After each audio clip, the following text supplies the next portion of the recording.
예수님께서 함께 하시는 것은 그 무엇보다도 큰 축복임에 틀림없습니다. 거친 세상 속 살아갈 때 세상과 싸우려고 혼자 아둥바둥 되는 인생만큼 안타까운 인생은 없을 것입니다. 갈릴리 바다에서 예수님 없이 노를 젓다가 그들이 큰 광풍을 만나게 됩니다.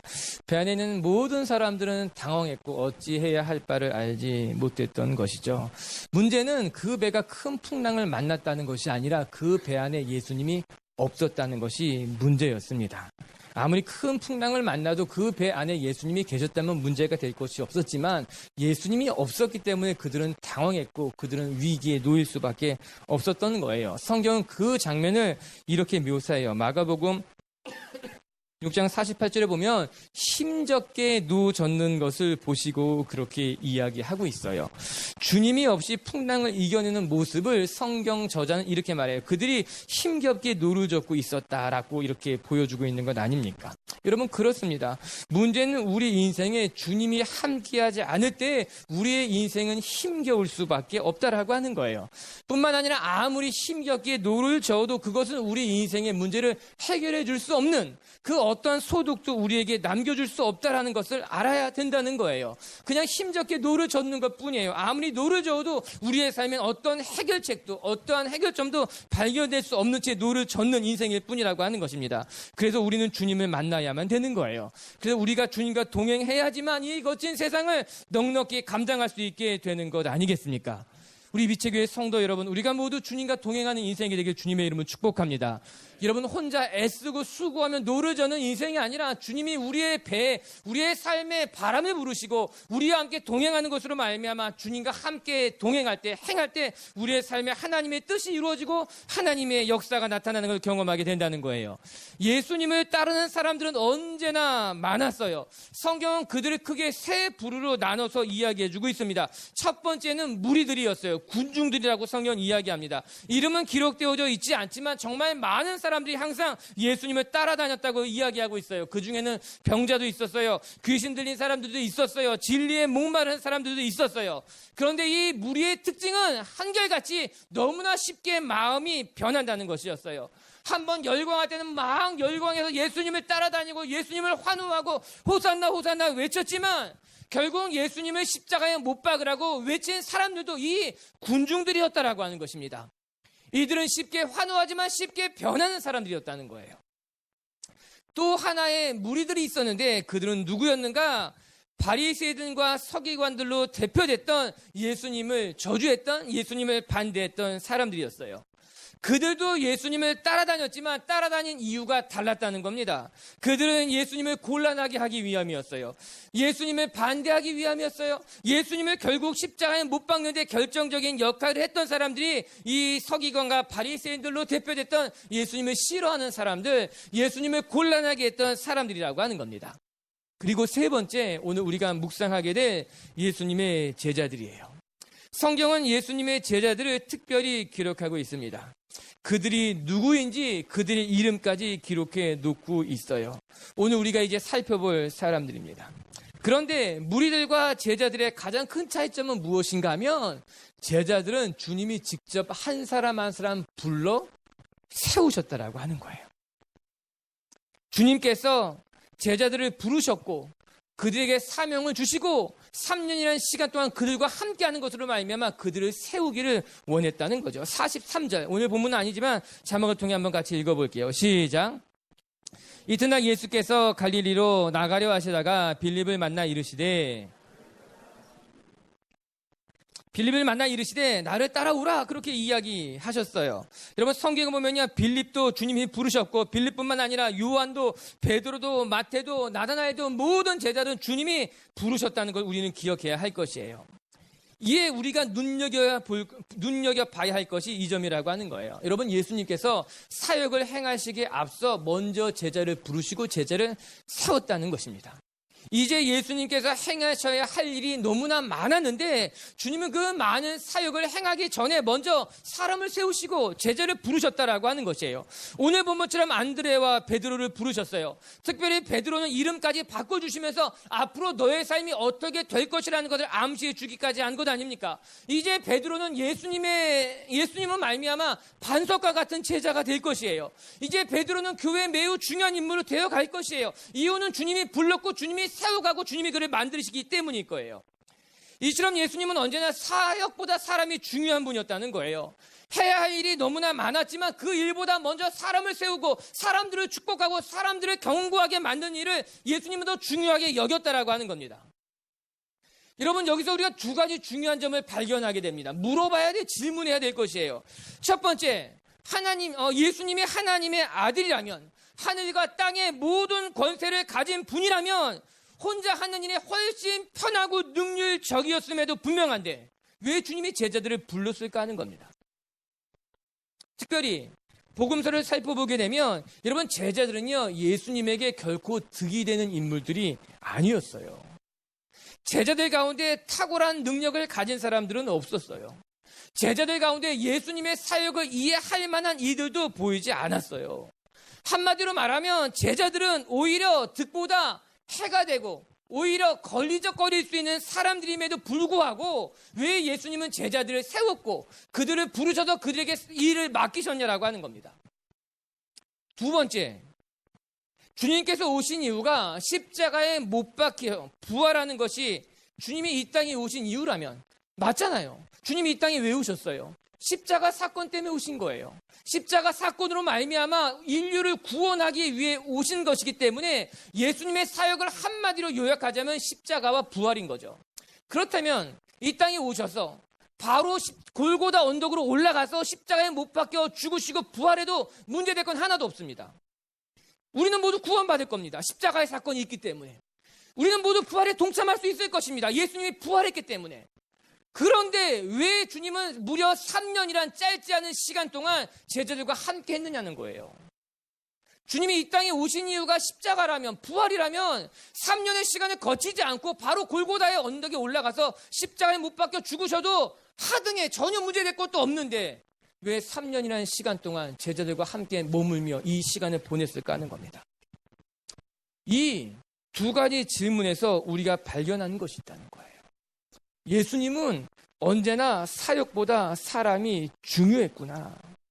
예수님은 혼자 사역하셔도 충분히 감당할 수 있었음에도 불구하고 제자들을 부르시고 그들을 세우시고 그들에게 사명을 맡기는 것으로 말미암아 예수님은 함께 꿈꾸고 함께 하나님의 나라를 만들어가기 원하셨다는 거예요.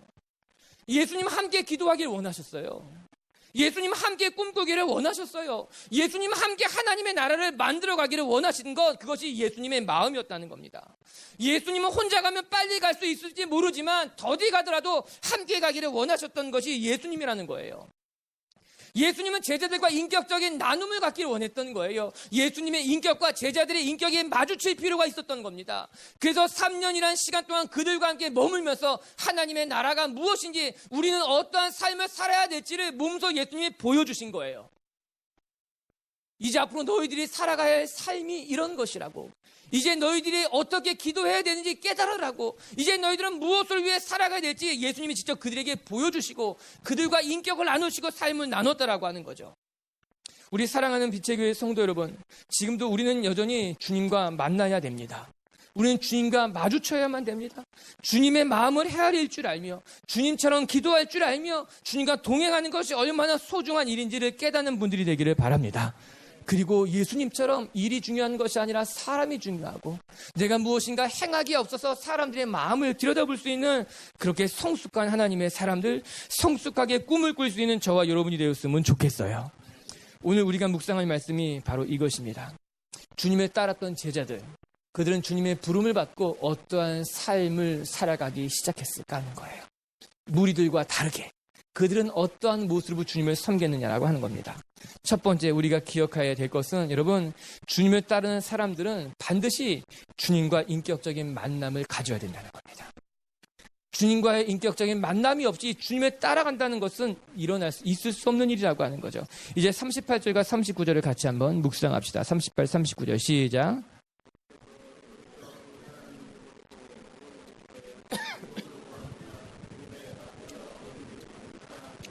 나비는 번역하면 선생이라. 예수께서 이르시되 와서 보라. 그러므로 그들이 가서 계신 데를 보고 그날 함께 거하니 때가 약 10시쯤 되었더라. 여러분, 우리는 이제 오늘만 자막에 보여주지 다음 주부터는 자막에 안 보여줄 거예요. 그래서 빛의 교회는 이 성경책을 꼭 갖고 다닙니다. 아무리 시간이 걸려도 자막을 아무리 뚫어지게 쳐다봐도 보이지가 않아요. 아무리 쳐다봐도. 대신 찬송할 때는 보여주고 이렇게 오늘 본문이 아닌 데는 보여줄 건데 우리가 성경을 갖고 다녀야 돼요.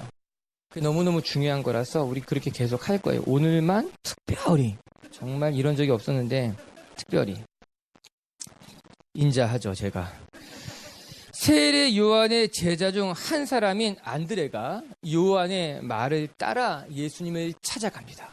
그래서 예수님에게 묻습니다. 당신이 정말 메시아입니까? 당신은 누구십니까? 정말 우리 선생님인 세례 요한이 말씀하신 그분이 당신 맞습니까? 이렇게 묻습니다. 그런데 그때 주님의 대답은 정말 놀랍고 훌륭합니다. 아주 짧고 굵게 이야기하는 것이 전부였어요. 그래? 와서 직접 내가 보라는 겁니다. 내가 누구인지, 내가 정말 메시아인지 내가 와서 직접 보라라고 하는 거예요. 자기 자신을 설명한 것이 아니라 내가 직접 확인해 보렴, 이 말이었습니다. 예수님께서 남긴 유명한 말씀들이 참 많습니다. 그런데 예수님의 생애를 설명하는 말씀 중에 이 한마디 말씀만큼 강력한 말씀이 저는 없을 것만 같습니다. 내가 누구냐고, 내가 누구지 궁금하냐고, 그러면 내가 직접 경험해 보라는 거죠. 예수님은 자기 자신을 구구절절 설명하지 않았습니다. 예수님의 사역에 대해, 예수님의 꿈에 대해, 예수님이 앞으로 해야 할 일에 대해서 말로 이야기하지 않았어요. 내가 앞으로 이런 일을 할 것이니 너 나랑 같이 가자라고 예수님이 제자들을 설득한 것도 아니었습니다. 예수님은 직접 그냥 말씀하신 것이 전부였어요. 내가 한번 직접 보라는 거죠. 그러면 지금의 시대는 말만 무성한 시대인 것 같아요. 모든 거 다 말로 하려고 합니다. 선거철이 되면 모두들 자기 자신을 자랑하기에 바쁘잖아요. 나는 이런 일을 했고 앞으로 이런 일을 할 거고 나를 찍어주기만 하면 세상이 변할 것이라고 정말 참 말 잘합니다. 말로 다 자기 자신을 어필하는 것이에요. 하지만 결과는 어떻습니까? 물론 잘하시는 분들도 있습니다. 그러나 말한 것만큼 살아가는 사람들이 많지 않다는 거예요. 자기가 말한 것은 많지만 대단한 것처럼 이야기는 하지만 그 말한 것처럼 살아가는 사람들, 그 자기가 한 말을 지키기 위해서 수고하는 사람들이 많지 않다는 거죠. 그냥 말인 것뿐인 거예요. 그런데 오늘 주님은 뭐라고 말씀하십니까? 내가 구구절절 이야기하지 않겠다는 거예요. 내가 어떤 사람인지, 내가 누구인지 너는 직접 와서 보라라고 하는 거죠. 내가 어떻게 살고 있는지, 내가 무엇을 위해서 헌신하고 있는지 내가 보면 이해하게 되고 내가 보면 나를 따라오게 될 것이라고 하는 거예요. 우리 사랑하는 성도 여러분, 전 이런 삶을 살고 싶습니다. 우리가 말로 내 자신을 설명하려고 하는 것이 아니라, 말로 사람을 설득하고 내 편을 만들려고 하는 것이 아니라 우리의 삶으로 그 사람에게 하나님을 보여주는 거예요. 우리의 삶으로 그 사람과 함께 가자고 이야기할 수 있는 사람들이 되는 것, 그것이 이 시대에 필요한 하나님의 교회 아니겠습니까? 겉으로 보기에 화려한 교회가 아니라 대단한 것을 하겠다고 다짐하고 선포하는 교회가 아니라 그 교회의 모습이 그냥 보여지는 거예요. 그 성도들의 삶이 그냥 드러나게 돼 있는 것 아니겠습니까? 결국 예수님의 이 한마디, 와서 보라라는 한마디가 안드레의 삶을 완전히 뒤바뀌어 버렸다라고 하는 거예요. 여기 46절도 한번 같이 볼까요? 46절 시작. 나다나엘이 이르되 나사렛에서 무슨 선한 것이 날 수 있느냐? 빌립이 이르되 와서 보라 하니라. 여러분, 예수님을 만난 빌립이 동일하게 이렇게 얘기하는 것을 우리는 볼 수 있습니다. 나다나엘아, 너도 한번 와서 보라라고 하는 거예요. 너무나 부정적인 사람 나다나엘에게 오늘 빌립은 뭐라고 말합니까? 나사렛에서 무슨 선한 것이 날 수 있냐? 그렇게 부정적으로만 보지 말고 선입견을 갖지 말고 내가 직접 와서 보면 내가 알게 될 것이라고 이야기하고 있는 것 아닙니까? 내 선입견이 사라지게 될 것이라고 하는 거예요. 여러분, 우리가 알고 있는 빌립은 굉장히 이성적이고 합리적인 사람입니다. 오병이어 기적에서도 빌립은 이 많은 사람을 먹이기 위해서는 200데나리온이 필요할 것이라고 말할 정도로 이 빌립이라는 사람은 정확한 사람인 거예요. 아주 칼 같은 사람이고 합리적인 사람이 빌립입니다. 그런데 그 빌립이 예수님을 만나고 나서 그의 삶의 변화가 일어나기 시작한 거죠. 이성적이고 합리적인 생각을 넘어선 그 무엇이 있다는 것을 빌립은 깨닫게 됩니다. 그리고 나서 나다나엘에게 말하기를 너도 와서 같이 한번 보자는 거예요. 내가 말로는 다 설명할 수 없어요. 내가 설명한다고 해서 당신이 이해할 수도 없을 것만 같아요. 예수님을 만나야만 됩니다. 예수님을 만나야지 우리는 깨닫게 되고 예수님을 만나야지 우리는 비로소 하나님의 나라를 경험하게 될 것이라고 이야기하는 거죠. 여러분, 우리도 동일한 거예요. 우리가 예수님을 따르길 원한다면, 우리의 신앙이 깊어지길 원한다면 우리에게 필요한 것은 예수님을 직접 만나는 거예요. 예수님을 직접 경험하는 거예요. 예수님을 경험해야지만 우리의 신앙이 시작되고 예수님을 경험해야지만 여러분의 신앙이 깊어지고 단단해질 수 있다라고 하는 겁니다. 문제는 우리가 인격적으로 하나님을 만나지 못한 거예요. 예수님과의 마주침이 없기 때문에 우리는 자꾸 예수님을 이해하려고 하는 거죠. 하나님이 나에게 왜 이런 일을 시켰을까? 하나님이 나에게 왜 여기 와서 예배하라고 했을까? 우리는 자꾸 이해하려고 하는 거예요. 자꾸 내 머릿속으로 합리적으로 생각하려고 한다라고 하는 거죠. 아니에요. 기도하게 되면 알게 되는 거예요. 순종하게 되면 알게 되는 거예요. 예수님과의 인격을 마주치게 되면 내 존재 이유를 깨닫게 되는 거예요. 내 마음의 열정이 회복되게 된다라고 하는 거죠. 백문이 불여일견이란 말이 있잖아요. 아무리 많이 들어도 한 번 보는 것이 낫다라고 하는 거예요. 맞는 말일 거예요. 공감하는 말일 것이에요. 듣는 것보다 보는 것이 청각보다 시각이 더 많은 정보를 받아들이는 데 유익한 것입니다. 더 많은 정보를 받아들이게 되는 거죠. 그런데 한번 보는 것보다 더 중요한 것은 직접 경험하는 것이에요. 만져보기도 하는 거예요. 냄새도 맡아보게 되는 거예요. 그 사람하고 이야기도 나눠보게 되는 거예요. 그 사람의 삶을 들여다보기도 하는 거예요. 그것을 가리켜서 우리는 경험했다고 이야기한 건 아닙니까? 그 사람을 만났다고 이야기하는 거예요. 내가 직접 참여해보는 건 아닙니까? 왜? 사람이 여행을 가보면 그 사람에 대해서 안다고 하잖아요.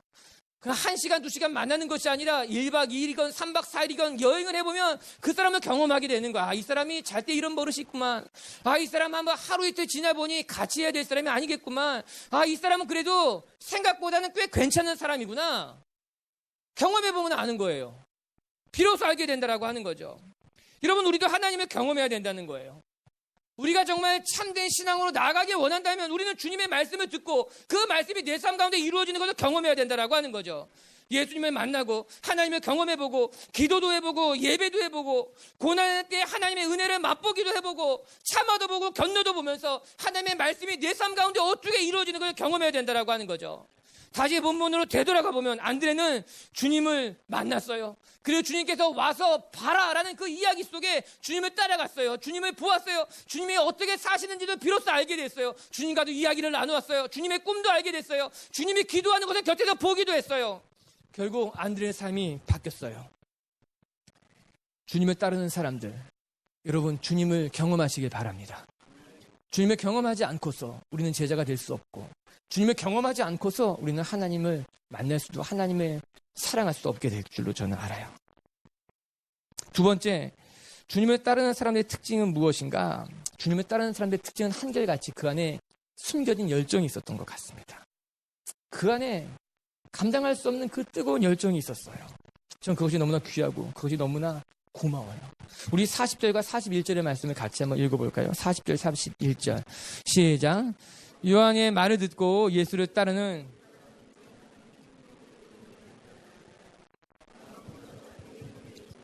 말하되 우리가 메시아를 만났다고, 메시아를 번역하면 그리스도라. 안드레가 예수님을 만난 후에 그가 했던 일은 무엇인가? 가장 먼저 그의 형제인 베드로를 찾아갔던 일입니다. 그리고 감격스러운 말투로 내가 메시아를 만났다고 이야기합니다. 내가 직접 가서 봤는데 그분은 진짜다. 다른 선지자들하고는 다르더라. 다른 사람들하고는 뭔가 다른 것이 있다. 진짜 메시아라고 안드레가 너무나 감격해서 자기의 형제 베드로를 찾아와서 이야기하고 있는 것 아니겠습니까? 안드레는요, 열정 있는 사람이어서 특별히 복음을 전하는 데 있어서 자기가 만난 예수님을 소개하는 데 있어서 열정 있는 사람이에요. 여러분 오늘 이 1장에만 나오는 게 아니라 요한복음에는 끊임없이 안드레를 그렇게 설명하고 있습니다. 여러분 오병이어, 요한복음 6장에 나오는 오병이어 기적에서도요, 보리떡 5개와 물고기 2마리를 가지고 있었던 그 소년을 예수님에게 데리고 간 사람이 안드레였다는 거예요. 요한복음 12장의 말씀에 보게 되면은 예수님을 찾아오기 위해서 멀리서부터 헬라 사람들이 여행을 해서 왔는데 그 헬라인들을 데리고 예수님에게 인도에 간 사람이 안드레라고 하는 거예요. 그래서 그 헬라인을 바라보면서 예수님이 유명한 말씀하신 거죠. 한 알의 밀이 땅에 떨어져 썩지 아니하면 그냥 그대로 있고 썩으면 많은 열매를 맺게 될 거야. 그 헬라인들을 예수님에게 인도에 간 사람이 안드레였다는 겁니다. 전 말씀을 묵상하면서 귀한 걸 깨달았어요. 우리 안내팀의 이름을 안드레로 해야겠다. 설교 준비하면서 안드레는 2000년 교회 역사상 첫 번째 등장하는 안내팀장일 것이다. 아무튼 안드레는요, 열정이 있었던 거예요. 내가 만난 예수님이 너무 좋았기 때문에 예수님에게 자꾸 사람들을 데려갔던 사람이 안드레라고 하는 겁니다. 여러분, 원래 안드레는요, 예수님의 제자가 아니라 세례 요한의 제자였죠. 오늘 성경에 나타난 요한은 세례 요한을 가리키는 건 아니겠습니까? 요한은 열정 있는 사람이었어요. 하나님의 나라에 대해서 사모하는 마음이 있었어요. 그렇기 때문에 그는 세례 요한과 함께 광야에 나가서 훈련도 받았어요. 그만큼 열정 있고 헌신할 수 있는 사람이 안드레예요. 그래서 저는 안드레가 너무 좋은 거예요. 열정을 갖고 있기 때문에. 여러분, 이 세상에 제일 불쌍한 사람은 열정 없이 살아가는 사람들일 겁니다. 하고 싶은 것이 아무것도 없는 사람들이 있어요. 신앙은 있지만 그 안에 뜨거움 없이 살아가는 사람들도 너무나 많아요. 기도도 하기 싫고, 예배를 드려도 그냥 맹숭맹숭 그냥 예배를 드리고, 봉사를 해도 그냥 할 만큼만 딱 하고 말고, 열정이 없는, 뜨거움이 없는 거예요. 만약에 여러분 누군가 형제를 만난다면요, 반드시 열정 있는 사람 만나야 됩니다. 열정 없는 사람 만나면 그거 안 돼요. 그거 정말 안 돼. 그거는 가슴 아프니까. 열정 없는 사람은요, 정말 뭐가 없는 사람이에요. 꿈도 없고, 꿈을 찾았다고 해도 꿈을 위해 수고할 수 있는 마음도 없고, 사랑하는 사람을 위해 헌신하고 싶은 마음도 없고, 열정이 없는 거예요. 열정이 없는 거예요. 요한은 열정이 있었어요. 예수님의 제자가 될 만한 사람이 요한이었어요. 빌립도 한번 볼까요? 그럼 빌립도 주님을 만난 다음에 나다나엘을 찾아가요. 우리 45절의 말씀 같이 한번 읽어볼게요. 시작. 빌립이 나다나엘을 찾아 이르되 모세가 율법에 기록하였고 여러 선지자가 기록한 그 일을 우리가 만났으니 요셉의 아들 나사렛 예수라. 이처럼 주님을 만난 사람의 특징은 자기가 만난 주님이 너무나 좋아서 너무나 감격스럽기 때문에 그 주님을 전할 수밖에 없었다라고 하는 것이에요. 여러분, 요한복음 4장 나중에 묵상하겠지만 수가성 여인도 예수님을 만난 후에 예수님을 만난 것이 너무나 좋아가지고 자기 마을로 자기를 저주하고 자기를 욕보였던 그 자기 마을로 들어가서 이야기하잖아요. 이거 제가 읽어드리면 요한복음 4장 28, 29일 이런 말이 나와요. 여자가 물동이를 버려두고 동네로 들어가서 사람들에게 이르되 내가 행한 모든 일을 내게 말한 사람이 와서 보라. 이는 그리스도가 아니냐니. 사마리아 여인도 너무나 감격했기 때문에 달려갈 수밖에 없었다는 거예요. 너무나 감격해서 너무나 좋아서 너무나 기뻤기 때문에 전할 수밖에 없었다라고 하는 거예요. 이처럼 주님을 따르는 사람의 두 번째 특징은 그 안에 열정이 있다는 거예요. 뜨거움이 있다는 거예요. 감격이 있다라고 하는 거죠. 이 자리에서 예배하는 여러분 모두에게 이 열정이 회복되기를 바랍니다. 다시 기도하고 싶고, 다시 헌신하고 싶고, 다시 눈물이 나고, 다시 뜨거워지는 하나님의 사람들. 전 그렇게 될 줄을 믿습니다. 세 번째, 하나님의 사람들, 주님을 따르는 사람들의 특징은 무엇인가? 마음밭이 좋다는 겁니다. 전 여러분의 마음밭이 좋았으면 좋겠어요. 여러분 오늘 말씀 한번 볼게요. 47절과 48절 말씀 같이 한번 읽어볼게요. 시작. 예수께서 나다나엘이 자기에게 오는 것을 보시고 그를 가리켜 이르시되 보라 이는 참으로 이스라엘 사람이라 그 속에 간사한 것이 없도다. 나다나엘이 이르되 어떻게 나를 아시나이까?